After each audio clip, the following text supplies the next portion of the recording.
Here at Be Freaking Awesome, we believe that life is too short to be anything less than extraordinary. Join us as we explore what it means to live authentically, grow continuously, and have a blast while doing it. Let's get started. Welcome, everyone, to this week's episode of Be Freaking Awesome. I'm one of your hosts, Amy Kinnison, here with Angela Belford, and today is actually a very special episode of our podcast. We are joining an international global movement this week, Podcasthon, that is intended to help raise awareness of charities, nonprofits, NGOs around the world. And so we are going to be highlighting and talking about a charity in our area, actually nationally, that's really near and dear to our heart. But I just want to make sure everybody understands the concept of like a podcastathon.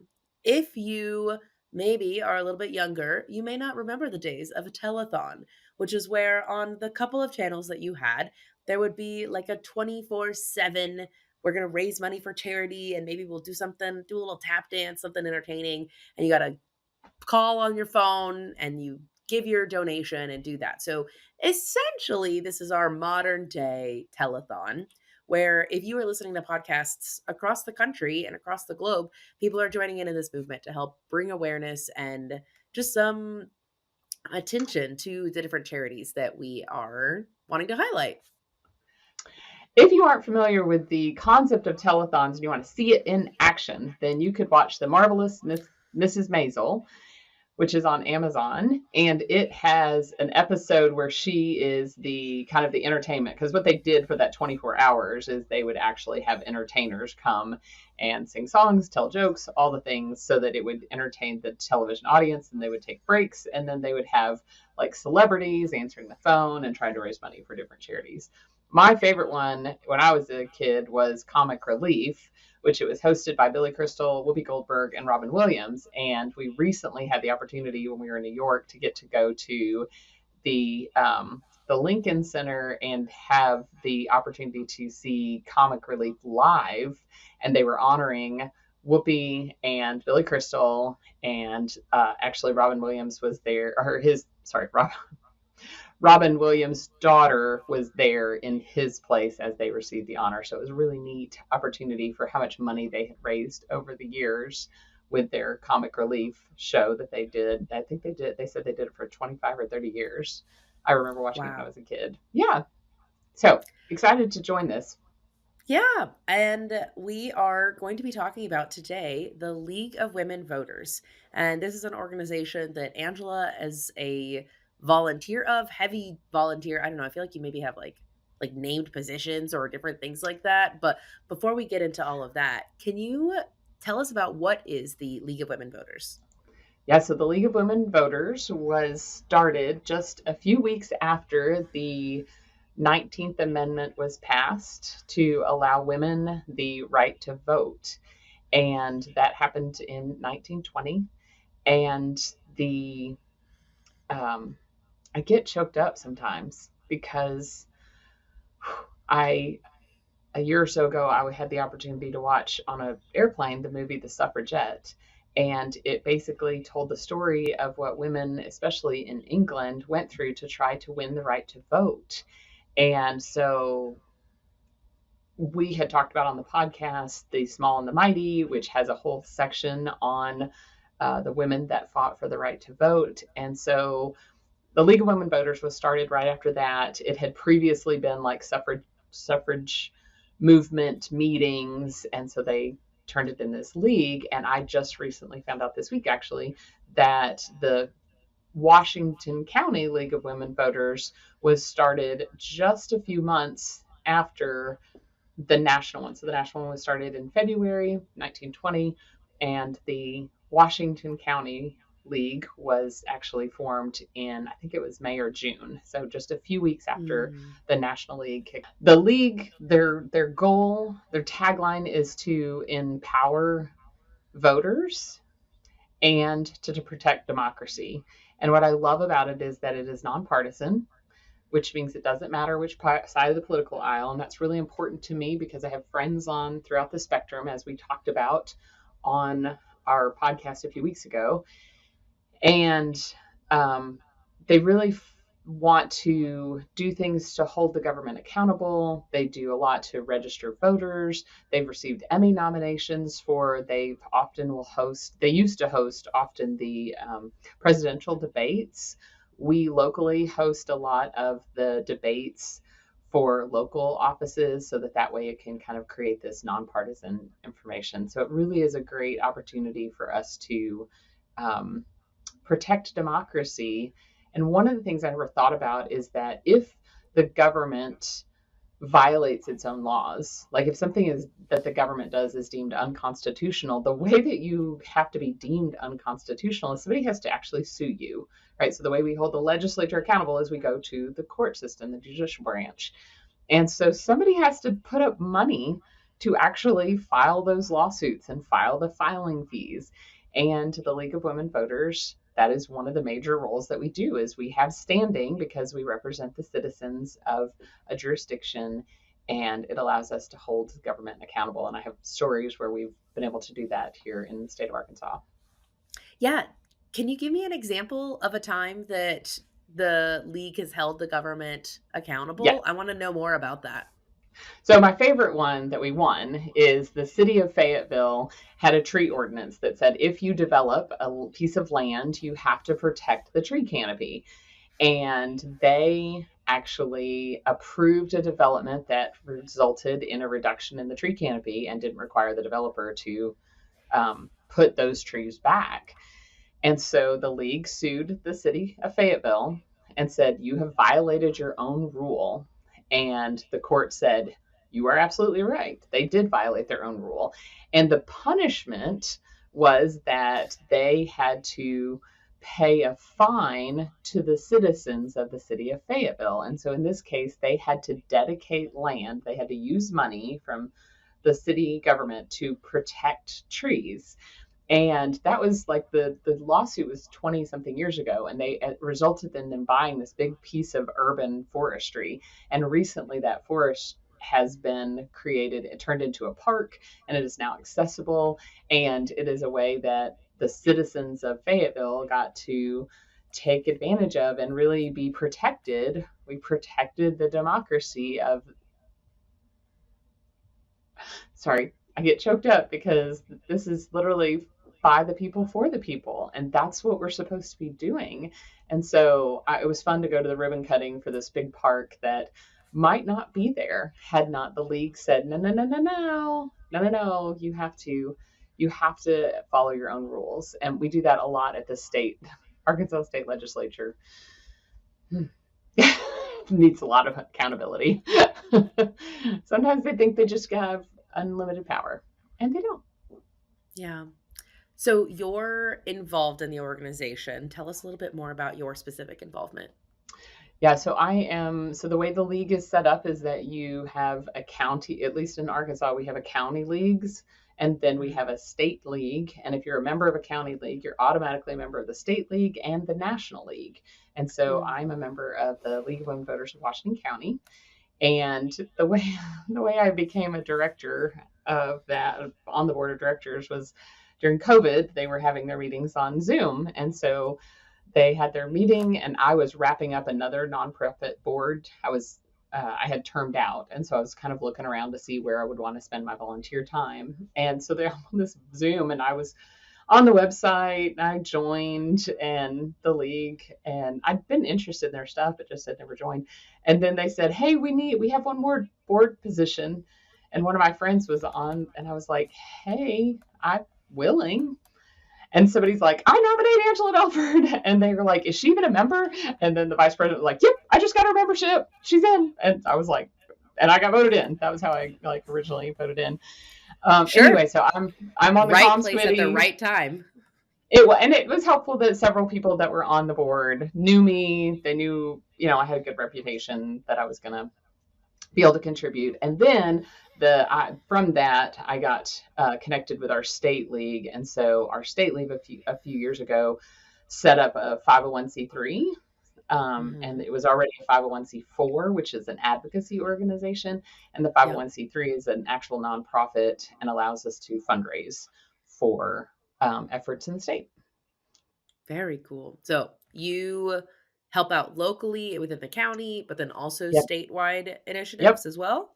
Yep. Okay. Yep. So at the state league, kind of what I'm leading right now is when we plant a new chapter, I am helping to create kind of the checklist, toolkit, marketing support that the state can give to a new chapter. Because right now we only have three chapters in the state. There's 75 Oh, counties, and we wow. only have three.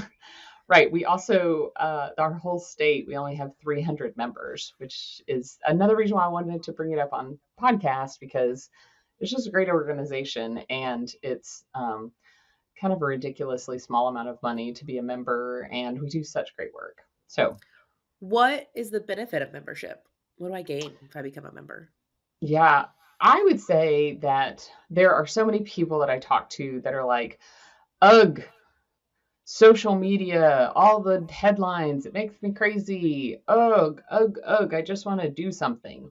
And so I said that should be our hashtag this year, is the do something, because when you become a member of the league, not only are you informed about things that are going on, so we've had a couple of really cool programs recently where we talk about how to fight misinformation in the media and how to be able to assess that. We had someone come and tell us what's going on in the legislature. So it's really opportunity to stay involved with what is happening, especially locally. I think we can really make a difference locally, and you also have the opportunity to do something. So we most people know us as the people that register voters, and so we're often at the farmers markets. We the high schools invite us in because we're nonpartisan, so we can come into high schools and say, oh, you're turning 18, we'd like to get you registered to vote. You moved here to the university, let's get you registered to vote. We have had the last year or so, my favorite stories are, there was some people in central Arkansas, and there was a guy that was 72, and he registered to vote for the first time in his life. And we asked Mm. him why, and he said, I think it matters. And I just love that. I love that. So you can get involved and you can really use your skill set, whatever that is. So we have an observer corps, and that is like you literally go and talk about holding accountable. You go and sit and you report on what is happening in the governing bodies.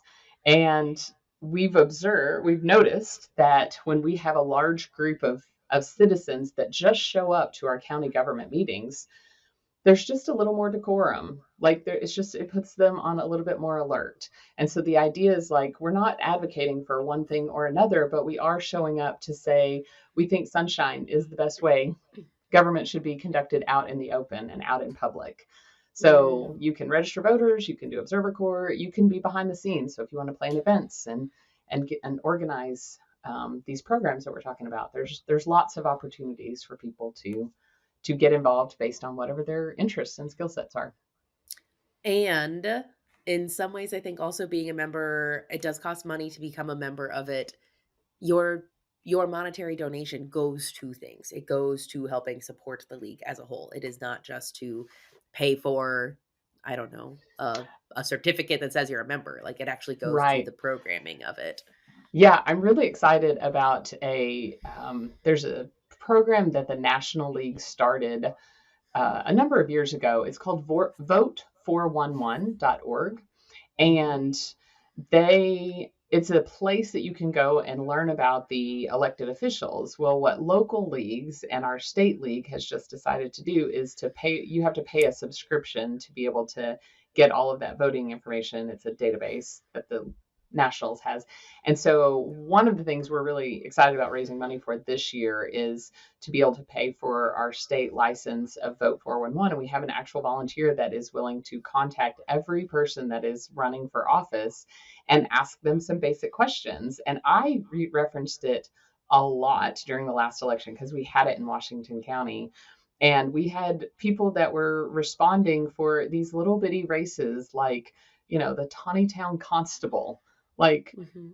where are you going to go find information about who's running for the Tawnytown Constable, right? And so, but this year it'll be about school boards, because on the off years we have school board elections, and so she'll be actually conducting information gathering for every single school board in the state of Arkansas, and that costs money and it takes time, and that is one of the things that joining the league and donating to the league can actually help pay for. is to get that information because we do want to empower voters.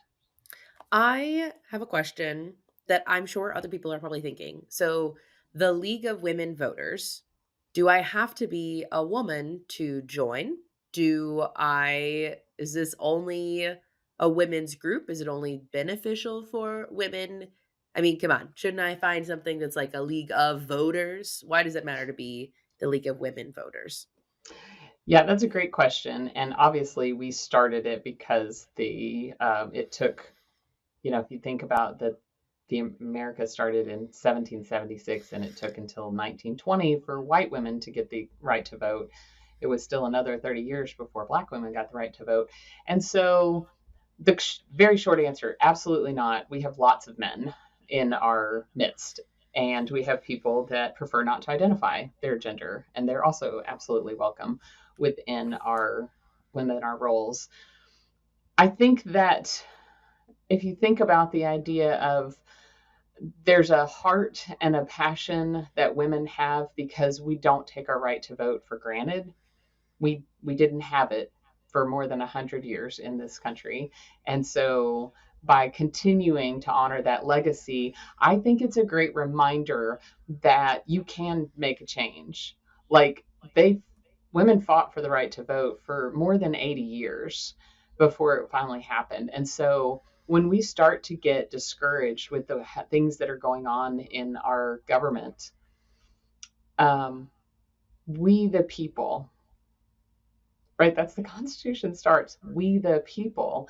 And by remembering that it's women voters, we remember that we shouldn't take our rights for granted because we didn't always have those. So we welcome everyone. We welcome, yes, men, join us. It's a very wonderful group of very smart women. And so if that's important to you to have people in your lives that are intelligent and that you can have really deep conversations with, then this is a great place to join. And I would also argue that if you're somebody who maybe thinks like, oh, well, maybe I'm not the smartest in the room and I can't hold the big Yeah. intellectual debate. I want to ask questions or I want to learn or I'm afraid to ask questions and I don't know who to ask questions to. There are safe people to ask questions to within this group of people who are coming together. So even if you Yeah, I would. don't self identify as smart. Right. Great point. Thank you for bringing that up because I will tell you that when I joined the league and I looked at the things that we stand for, I was like, hi, I have some questions. I want to know how that is nonpartisan. And they said just because someone else makes it political does not mean that it is a partisan issue. Mm. And so, like, one of our probably, I would say, probably most controversial topics that we support is reproductive rights. And that was the one that I was like, whew, that feels like, how is that nonpartisan? And they were like, it's human rights. It's like it's the right to have health care. It's the right to, own your body, those sorts of things. And so I've asked a lot of hard questions. I would say the first year I didn't really participate a lot, except I was just a lurker. And I would come to meetings and they would, and I would raise my hand and go, I don't know what that means. New girl here. I don't know what that means. And they were like, Angela, we're so glad you're here because we forget because we've all been doing this for so long. And so it is absolutely a safe place to ask questions. You do have to have, just a little bit of like interest and willingness, but you can also pull somebody aside and go, can you tell me, can you explain that? So it's been I really fun. And I feel like I'm more educated afterwards. Well, and I think that that role, one, you and I are good at playing it at times to say, "Hi, you're using jargon and nobody knows what you're saying." Maybe that's Yep. our marketing background and communication background because there are times where I'll be like, "I know what you're saying, and not everybody knows what you're saying." Right. Like, I can identify when that's happening, but Mm-hmm. it's it is okay to ask those questions. And I think the stories in our head about like, oh, somebody's gonna think all these things about me if I ask a question. 9 out of 10 times nobody's thinking that thing about you, so No, maybe most of the take a time step they're going, forward. "Oh gosh, I can't believe I was talking like that and I didn't even think about that. You weren't going to be able to understand what I was saying." So, Or the absolutely. person next to you is like, "I had the same question and I was afraid to Yes. ask." Yes. Maybe that's an That action you could happens take. 9 out of 10 times to me when I'm in a room. People will be Yeah. like, "Oh, I was wondering that too."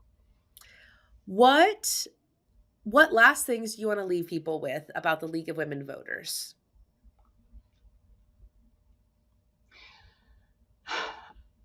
Voting is so near and dear to my heart.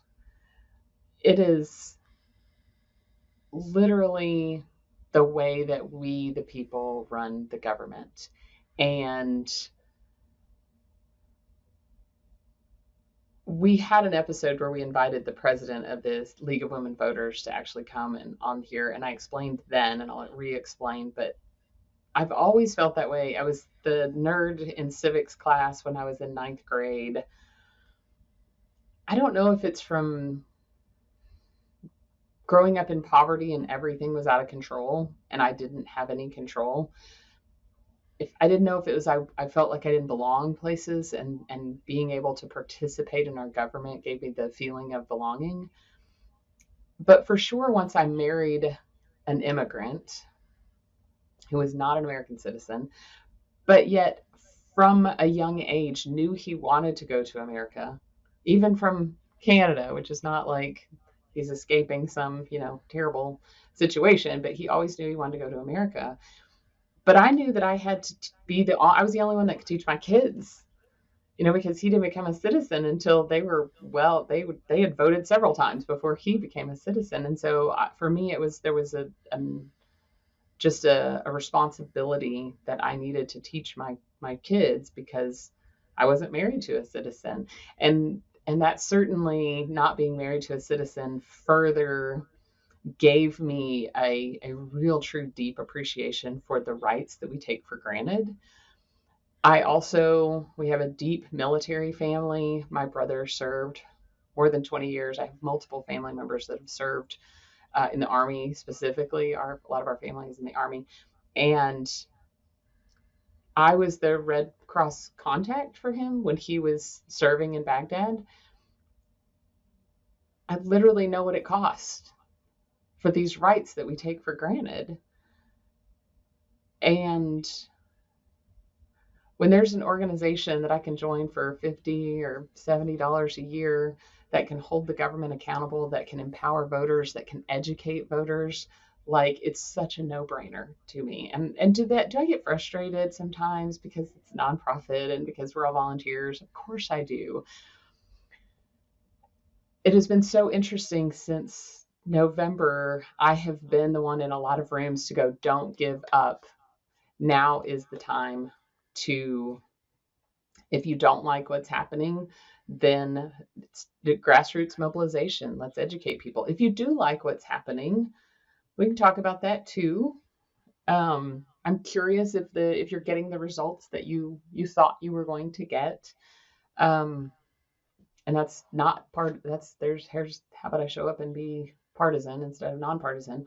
I don't mean to be, but it's just an opportunity for us to take control. Yeah, I love that. If people don't wanna become a member, maybe they're not in Arkansas, maybe their county doesn't have, a chapter, what can they Mhm. do? How can they get involved? Can you just donate even if you're not actually a You member? can. Yes, the National League absolutely will take your money. LWV.org. Also, LWVAR.org is the League of Women Voters of Arkansas. And you can, if you're one of the 72 counties in Arkansas that doesn't have a league, then you would become automatically part of the state league and you would be an at large member. There are literally leagues across the country. So every single state has a league. So if your local government doesn't have one, or your local, and maybe in different states it's broken up differently, but you absolutely can just donate or join nationally. I also will go out on a limb and say anybody who is curious about how to get involved or what to do, you are welcome to email us. We will answer Absolutely. every single email that comes in wherever you are. We'll go do the manpower for you and help you research and do things. I'm known in my family as the researcher and the person who like reads the text of the bills that are being proposed. Like, Mhm, whatever. I will volunteer my time to help you if you are wanting to get involved and are not sure where to start. mhm, Send us an email. Um, you can also send a text message in the show notes. You can do anything, any way that you have to communicate with us. Reach out and we will help you. We'll also put links in the show notes if you guys want to donate and contribute to that mission and that organization. Yeah. and if you don't want to become a member and you don't have resources, you don't want to donate money, you also can volunteer, because when it comes to registering voters, you literally there's a little bit of a training. It's less than an hour, and then you can, work at a booth and help to get voters registered. And that may seem like a weird thing on an off election year, but I think it's important on the off election years, school boards and Yeah. those sort of things. So you can also just volunteer if you would like and you don't want to become a member. Right, because there are elections all the time, not just every 4 Yeah, years, and the local elections oftentimes have a bigger impact on your day-to-day life, on your taxes, on your school decisions, on all sorts of things. They matter, not just who is sitting at the White House, but all of those local absolutely. government positions make a difference, make an impact. So Mhm. this has been great. Thank you so much, Angela, for sharing with us your passion about the League of Women Voters. And if you guys have any questions, please feel free to reach out to us. Go listen to some other podcasts this week about from Podcasthon. Listen to some other charities. Send your support their way. I know that it is going to be a really great week and a great opportunity to learn more about people making a difference. So until next time, we hope you guys go be freaking awesome.